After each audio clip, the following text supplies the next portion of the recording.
Bagaimana kesabaran itu menjadi nikmat bagimu, bagaimana kearifan itu menjadi nikmat bagimu. Sekarang ini kan Anda dikotomis, kalau kesabaran berarti tidak enak, betul lah? Kalau melarat berarti sengsara. Itu salah kamu. Nanti dulu kamu dapat uang, kamu nikmati uang dengan atau secara akhirat, dan kamu tidak punya uang, kamu nikmati secara akhirat. Kalau uang dinikmati secara dunia gampang, tapi kalau tidak punya uang, satu-satunya jalan menikmatinya adalah secara akhirat.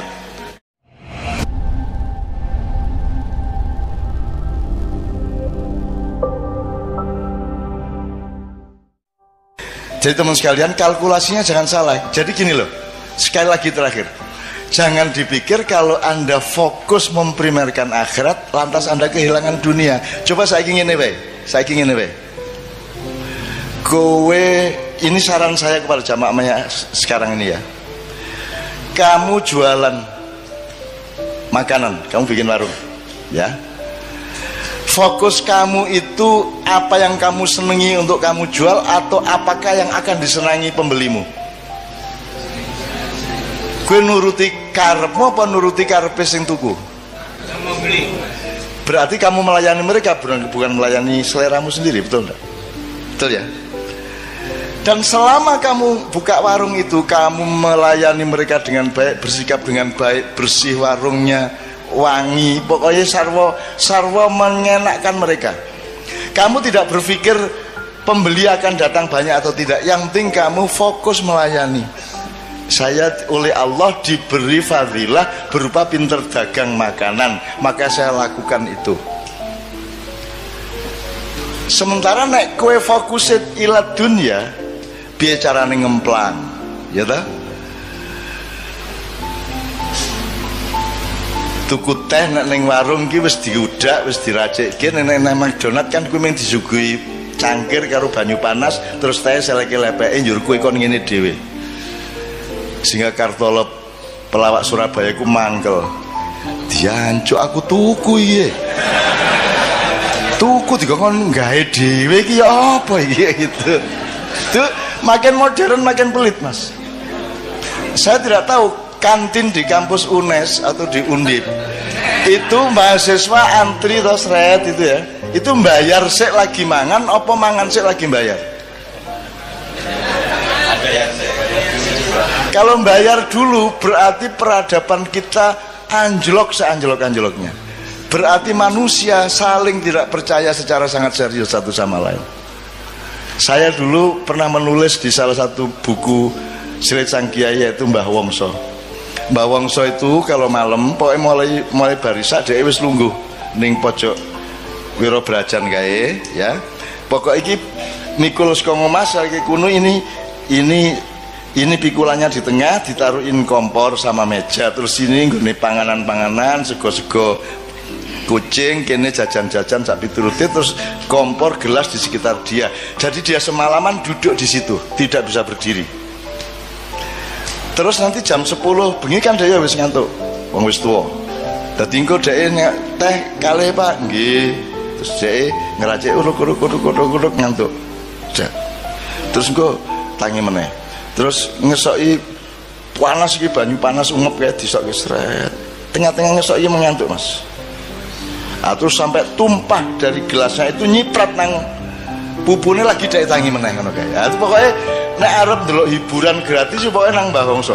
Iki mesti ngontak ngantuk, mesti nginang ngene kae mergo kecipratan kuwi. Bagaimana orang jualan ngantuk semalaman dan dia tidak mengontrol tempenya habis berapa, Pak itu tadi ngabisin kerupuk berapa dan seterusnya, dia tidak mengontrol. Saya hidup ini tidak untuk berjualan atau mencari laba. Saya hidup ini menjalankan dharma bakti saya sebagai hamba Allah.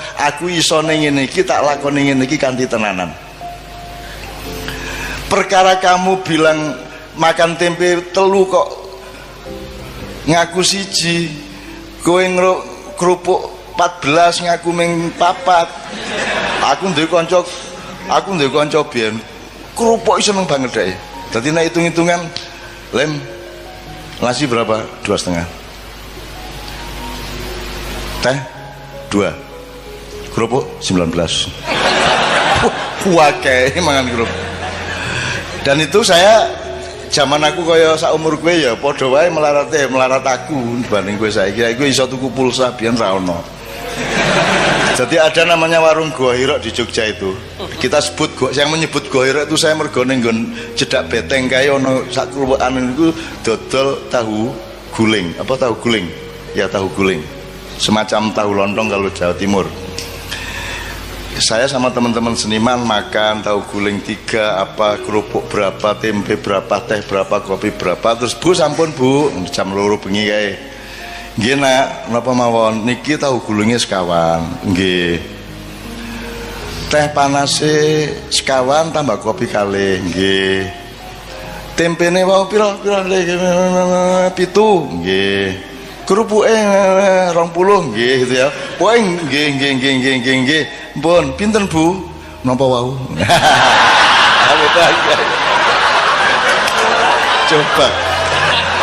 Coba indahnya hidup itu coba.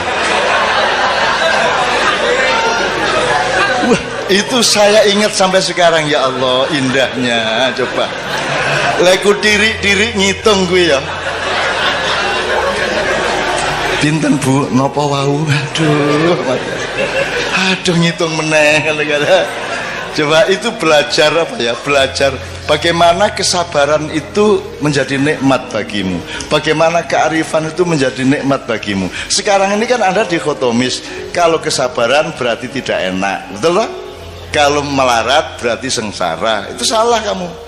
Nanti dulu kamu dapat uang, kamu nikmati uang dengan atau secara akhirat, dan kamu tidak punya uang, kamu nikmati secara akhirat. Kalau uang dinikmati secara dunia gampang, tapi kalau tidak punya uang, satu-satunya jalan menikmatinya adalah secara akhirat. Betul enggak?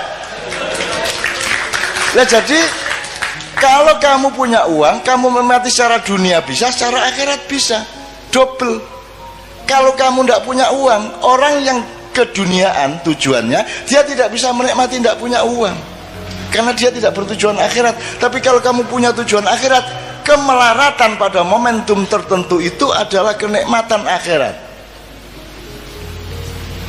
Tenang dek kui. Makanya sudahlah, pertimbanganmu itu akhirat terus, supaya dunia itu menjadi kamu kuasai. Nah, pesan saya gini, teman-teman sekalian, Anda tahu yang ini di ilmu ini kan Pak Saratri kan mengajar ilmu-ilmu sosial juga ya, Ustaz ya.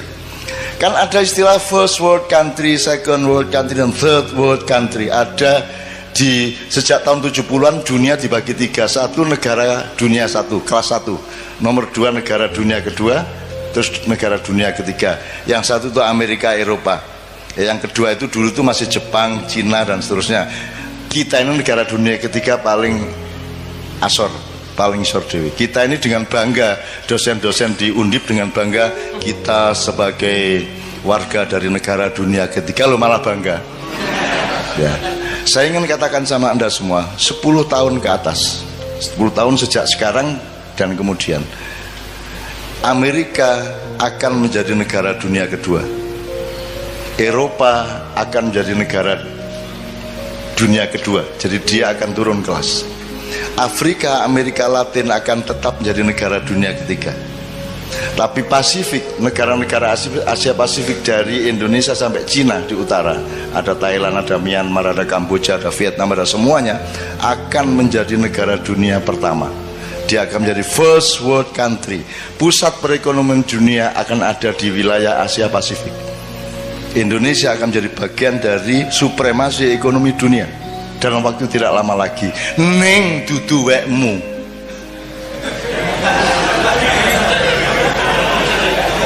Weke Cina. Ya, dipimpin oleh Cina, karena Cina tega melakukan yang kamu tidak mungkin melakukan. Karena Cina mau melakukan yang Anda tidak mau melakukan. Karena Cina tidak punya selawatan, tahlilan, dan lain sebagainya. Kono pokoknya ndolek duit terus. Sementara kue kayak penggawean, tahlilan, gerbek, pengajian, gitu. Apalagi Pak? Selawatan, ma'iyahan, manakipan, segala oke banget penggawean, sehingga konsentrasi keuangan dan materialismenya turun gitu ya. Nah teman-teman sekalian, yang saya ingin omongkan di sini dengan sudah ada bekal wabtagi ad-darul akhirah fima atakallah, itu ya kalimatnya, diingat-ingat, carilah akhirat pada atau di dalam apapun yang Allah kasih. Apa wae kowe dikai Gusti Allah, apa wae dolekno akhirate, ngono ya misalnya. Oke. Nah teman-teman sekalian, Anda mau apa sekarang? Tahun 2025 ke atas, what are you going to do? Kamu mau apa? Gue harus dadi cleaning service, gue harus dadi satpam, gue harus dadi tukang demo bayaran, gue harus dadi apa? Gue harus dadi pengemis, gue proposal nang dindi, gue pura-pura dadi wong kritis padahal dikongkon satu pihak untuk demo pihak yang lain. Gue harus dadi apa? Gue harus dadi wong ngemis. Gue wong Jawa ya rata-rata ya. Gue milih ndi? Mati kaliren opo mangan tapi barang colongan? Tenan iki. Ngene, gue tahu ngerti to ceritane ana macan digodha kancil. Muangkel banget to kancil kuwi. Muangkel macane. Akhire diuber mlebu alas kae semak-semak ilang. Akhirnya ana kebo. Boh. Ngerti ra ning ndi kancil mau? Ngerti jare kebo ngono. Ning ndi nanti, Bu? Ya tak dudu ning ambung sik bokongku. Akhirnya macan nyium pantatnya. Terus kerbau menunjukkan ini kono mau ning nggon semak-semak kono kae. Wah, macannya lari. Ada bener, lari lagi, hilang lagi. Ketemu babi. Bibi, kowe ndelok kancil ora? Ana kuwi mau mlayu rono. Ning ndi persisnya ning ndi? Ambung sik silitku. Akhirnya si macan ngambung silit babi. Didudui sama babi. Pokoknya ning kono kae ana wit-witan ketoke ndelik ning wite. Parane karo macan ilang meneh. Akhirnya ketemu siri-siri. Kowe ngerti siri-siri? Ambung sik silit kowe nek pengen ngerti. Ora ngerti siri-siri ta? Orang ngerti siri-siri? Kurang tahu krungu? Ayo nek kepengin ngerti, dilaten sik silitku. Inilah yang terjadi di Indonesia sekarang. Bukan hanya terpaksa, bahkan orang melamar untuk ngambung silit. Ya ra? Ya ra? Saiki iki ning Indonesia sarjana wong pinter-pinter, wong ampuh-ampuh, royoan mbuh universitas iki universitas iku royoan untuk ngelamar ndilat silit ben urip. Ya ra? Ben iso mangan, ben duwe mobil apik, ben duwe jabatan, ben iso melu ngerampok. Ya ra? Wes, sesuk kowe ketemu kanca-kancane siri-siri nang ndi? Apa kuwi? Pengen ngerti kowe? Terus langsung kok bukanya ya.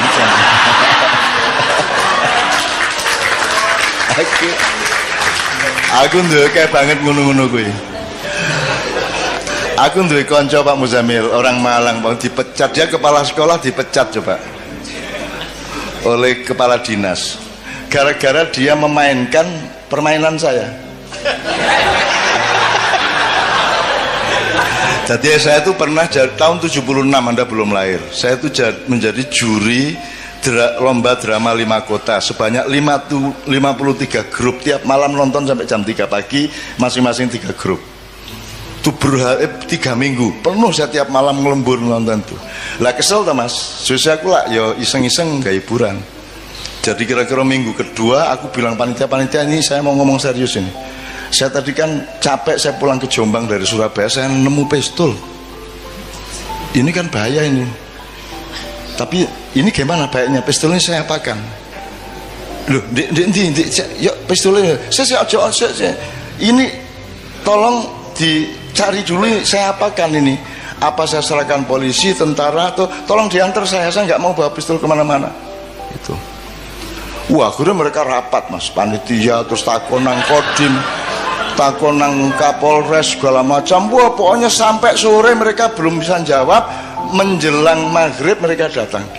Cak, ini sudah kita cari jalan. Pokoknya nanti petugas-petugas itu akan rombongan ke sini untuk ngambil pistolnya. Dit ya, tenan ya. Kowe gelem tak kandhani pistole. Ya. Ini aja rame-rame ya. Aja sapa ngerti ya. Terus tasku tak jupuk ning jero tas ngene iki. Aja ngadep rono sik, ngadep rono. Terus tak jupuk ngene iki. Aku ngambal pistol cilik nang ngene iki. Nganggo pulpen iki lho. Iki pistol bajingan asu. Seneng aku urip ora duwe ngono-ngono gak ngopo kowe iki ya. Kono do ngapusi wong kono. Oke, jadi fatwa saya terakhir, kalau ini boleh disebut fatwa ya, anjuran untuk anak-anakku ya. Anda akan menghadapi dunia yang sangat serius di mana Indonesia akan ikut moncer. Pertanian akan maju tapi bukan milik petani. Petaninya tidak ada yang petani tapi buruh tani. Pemiliknya adalah konglomerat. Semua gedung yang tinggi hanya 1-5% yang bukan milik asing. Semua mesin materialisme, mesin kapitalisme semua milik mereka. Sekarang teman-teman sekalian, Anda mau apa? Mau bunuh mereka? Mau berontak? Kalau sekarang saya mengajak Anda memberontak, harap tahu dua hal. Satu, kalau kita sekarang melakukan perombakan besar-besaran ke Indonesia seperti 1998 ya, sekarang yang terjadi adalah perang horizontal. Rakyat akan bentur sendiri antara kelompok A dan kelompok B di kalangan umat Islam sendiri, betul enggak? Nah, jadi tidak mungkin saya lakukan itu. Nomor dua, andaikan saya melakukan perombakan atas Indonesia, aku orang ngejak kowe wis angel-angel maknyahan tetap melarat kaya ngene, mosok tajak revolusi. Nek jen aku arep ngono kuwi, aku nek di perintah karo Allah tak tandangane dhewe. 98 aku tandang dhewe. Aku ngunggahke Gus Dur dhewe. Dengan memastikan kemenangan Gus Dur karena dipilih oleh P3 dan Golkar, dan saya yang menempuh langsung ke Akbar Tanjung maupun ke Hamzah Has pada waktu itu. Dan seterusnya. Bahkan saya juga evakuasi Gus Dur begitu dipecat oleh Pak Amin Rais. Pak Amin Rois. Gus Dur nyebutnya Rois. Dan seterusnya lah. Artinya saya tidak melihat bahwa saya perlu membawa Anda untuk perjuangan dunia. Ngapa Indonesia tidak diurus nganggo wong akeh kaya ngono? Ngapa cukup aku nang Jakarta tak suntik gulune, tak untir set wis tadi. Kalau Allah mengizinkan, syukur Allah memerintahkan. Tapi kalau tidak, saya tidak akan lakukan apapun. Yang saya lakukan adalah menyampaikan cahaya Allah kepada anak-anakku yang semakin hari semakin banyak, yang umurnya antara 20 tahun sampai paling banyak, paling tinggi 40 tahun, yang akan menjadi pemimpin mulai 2025 ke atas. Gue engko dadi pemimpin kabeh. Ning pesenku, Anda berdaulat kepada diri Anda sendiri dulu. Anda usah ngurusin kedaulatan di luar dirimu. Wong kamu sendiri belum berdaulat. Berdaulat artinya apa? Kamu berdaulat terhadap imanmu. Kowe kudu ngerti ngopo kok beriman. Kalau kamu beriman berarti ya, kamu harus bisa menjalankan kehidupan yang membuatmu aman di hadapan Allah. Gitu loh sih. Karena produknya iman adalah aman. Jadi iman diterjemahkan secara akal pikiran, secara ilmu, secara kebudayaan, secara ekonomi, secara profesional, diterjemahkan imannya dengan membuat sesuatu yang membuatmu aman di depan Allah. Itu beriman. Cara berdaulat terhadap iman Anda, berdaulat terhadap ilmu Anda, berdaulat terhadap perilaku budaya Anda, berdaulat terhadap keluarga Anda. Kalau Anda sendiri belum berdaulat atas pikiranmu sendiri, gue isi taklid, isi jare kae, gue orang duwe kedaulatan nang awakmu dhewe, kamu belum bisa menjadi pemimpin bahkan terhadap dirimu sendiri. Maka sekarang anak-anakku sekalian, kamu cari dirimu itu siapa. Tuhan tuh nyuruh kamu jadi apa, caranya gimana, lah kamu senengnya apa, lah kamu bakatmu apa, gitu loh. Kalau Anda mengandalkan sekolah dan kurikulum, mereka tuh tidak peduli sama bakatmu. Kurikulum ke podo kabeh diperlakukan sebagai kambing, padahal ono kijang, ono sapi, ono ayo kambing ki wedhus. Padahal ada kambing, ada wedhus, ono kowe ya.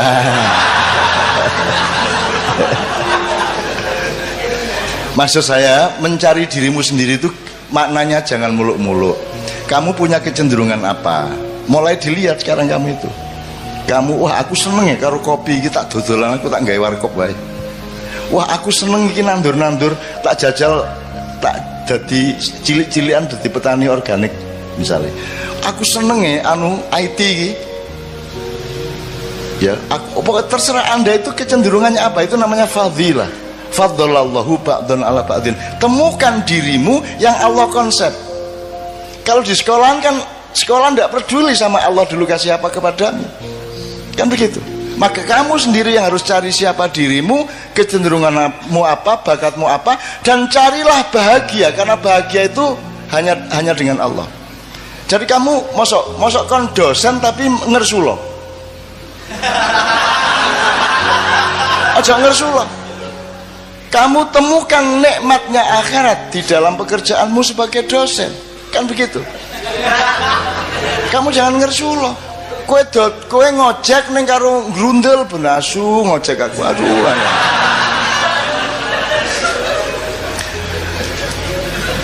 Teman-teman sekalian, kemarin saya diceritai oleh Sabrang, di Jepang itu ada orang yang 40 tahun lebih itu dia kerjaannya melipat-lipat kertas origami itu loh. Gawe manuk, gawe perahu, gawe apa loh. Dadi 40 tahun ngono terus deh. Kan iki ngopo to iki? Bendino ngelipat kertas apa to gunane apa gitu ya. Anda tidak tahu itu thariqat, itu ketekunan. Lakukan saja apa yang Allah fima atakallah, yang Allah kasih kepadamu itu lakukan dengan istiqomah, sungguh-sungguh, tekun total sampai kamu jadi ahli yang kamu lakukan itu. Nek kue dodolan soto, kue ahli soto. Nanti ketika Indonesia menjadi negara dunia ke-1, kamu adalah pakar, kamu direktur atas hidupmu sendiri. Kamu dibutuhkan oleh konglomerat, bahkan kamu akan jadi konglomerat. Dan tidak apa-apa menjadi konglomerat asal kamu temukan nikmatnya akhirat di dalam konglomerasi yang kamu jalani. Gitu loh deh. Temukan sekarang bakatmu apa. Saya ini tidak masuk rak buku di Gramedia. Bukuku ekonomi ra cocok, sosial ra cocok, budaya ra cocok, agama ra cocok, ora ono. Akhire kudu gawe lemari dhewe ya ora. Aku parpol ra cocok, ormas ra cocok, kiai ra cocok, kabeh ra cocok, akhirnya aku gawe kursi dhewe. Dan saya bersyukur karena saya sejak kecil menciptakan kursi saya sendiri. Nyun sewu ya, saya menyembunyikan nasab saya karena saya tidak mau dipuji orang hanya karena saya punya nasab. Sementara kebanyakan tokoh-tokoh Indonesia menikmati nasabnya. Lahir procot, iki wis putune mbah iki, ngono ta? Gampang dadi ketua iki, gampang dadi kok mergo pancen putune mbah iki kan ngono. Aku ora duwe kursi iku. Dan seandainya ada, aku sembunyikan di belakang punggungku. Aku ingin menjadi fungsi, bukan menjadi siapa diriku. Gitu loh deh. Nah, teman-teman sekalian, temukan dirimu, temukan bakatmu dan kerjakan. Masa 5-10 tahun kamu tidak jadi pakar? Jadi misalnya Pak Ilyas, sampai dia ngerti betul dunia dosen dengan segala dimensinya.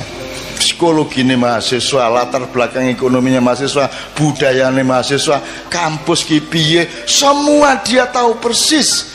Sehingga seperti origami tadi, sekarang si bapak yang si mbah yang penggawean melipat-lipat itu digoleki NASA, karena mereka ingin bikin satelit yang efisien, yang bisa menyerap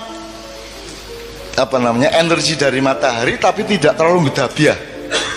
Jadi harus ada lipatan-lipatan tertentu yang efisien, yang logamnya tidak terlalu berat sehingga lebih awet di angkasa.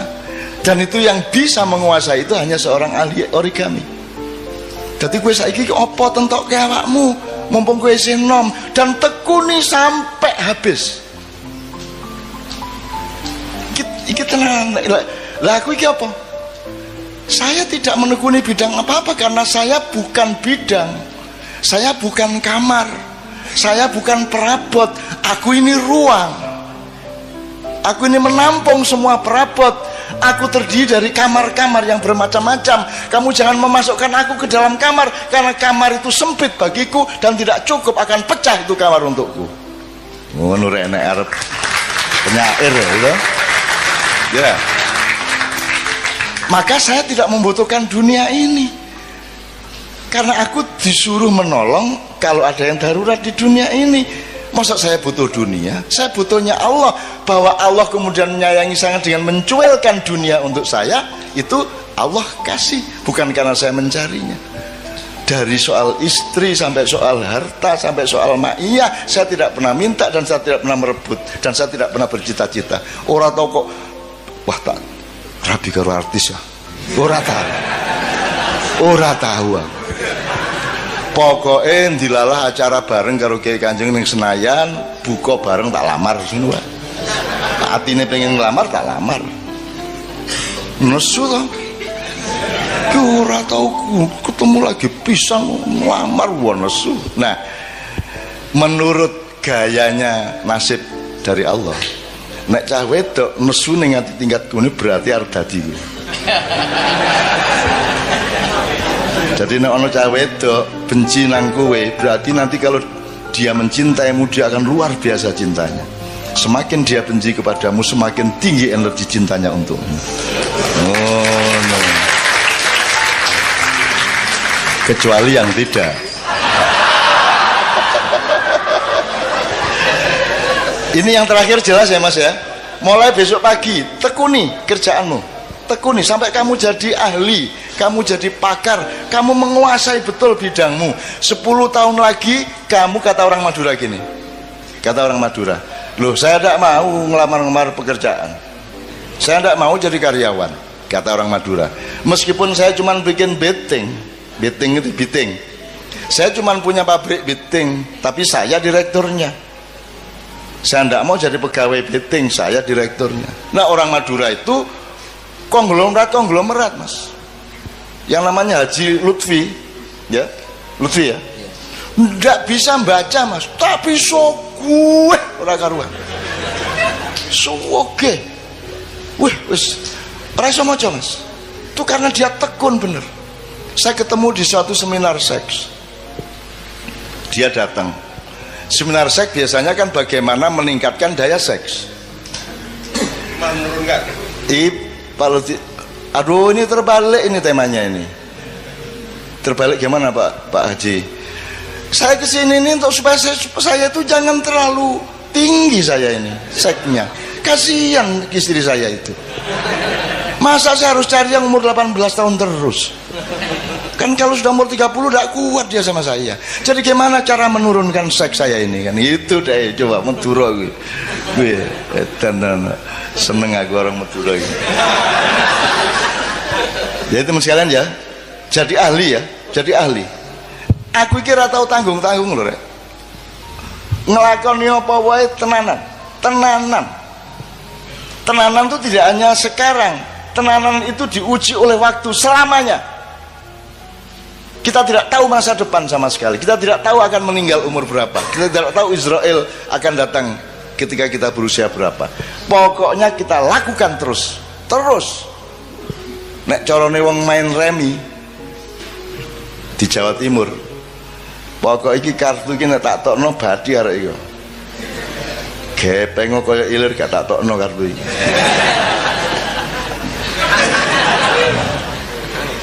Nek saiki lak gampang kompromi to Mas. Gampang kompromi. Kemarin PDIP, terus mencalonkan diri PKB, terus mari ngono ganti meneh Nasdem, kan gitu. Pokoknya apa yang dia badi. Karena dia tidak punya dirinya sendiri, dia tidak punya keistimewaan, dia tidak punya fadilah yang dikasih Allah kepada dia. Nah, temukan fadilah dari Allah kepada masing-masing, maka kamu sudah dijamin oleh Allah bahwa akan aku lebihkan kebunmu asal engkau mencari aku dalam hidupmu. Ini ya, tepuk tangan untuk Allah Subhanahu wa taala. Sudah pernah ada kiai mengatakan tepuk tangan untuk Allah? Belum pernah ya? Kira-kira menurut fikih bagaimana? Allah tidak akan terpengaruh oleh tepuk tangan.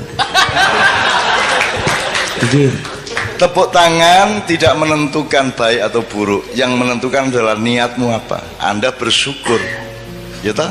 Tepuk tangan untuk bersyukur toh, seneng toh, yo top gitu kan.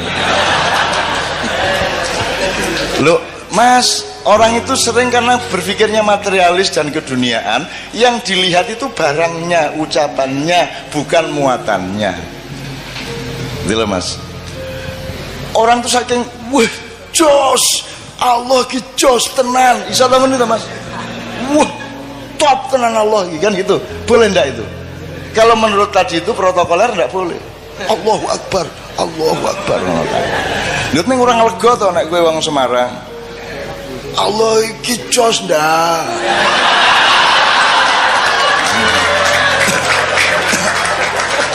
Teman kita Mas Hamim Ahmad dari Gresik, adiknya disunat. Sunat iki lah macam-macam reaksinya cah cilik. Ono sing aduh, ngono kan. Iki adiknya Hamim. Hamime ya kurang ajar kaya ngono kae. Disunatnya Gusti Allah matane.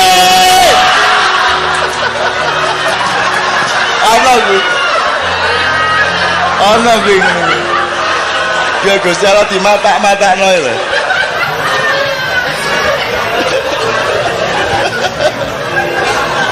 Menurut Anda Allah marah ndak? Marah ndak? Lah anak cilik kok. Anak kecil kok. Cuk. Gusti Allah matane warong. Warong. Aku seneng banget ya Allah. Allah, Masya Allah, indahnya kehidupan. Anda baru bisa menemukan indahnya dunia kalau engkau bertujuan akhirat. Betul enggak? Kalau tujuanmu dunia, dunia menjadi remeh, tidak bisa kamu nikmati. Kalau engkau menemukan betapa indahnya ciptaan Allah ini, dunia menjadi indah dan tidak tergantung jumlahnya. Kamu punya uang 50.000 indah, punya uang 1 juta indah, punya uang 10.000 indah. Kalau kamu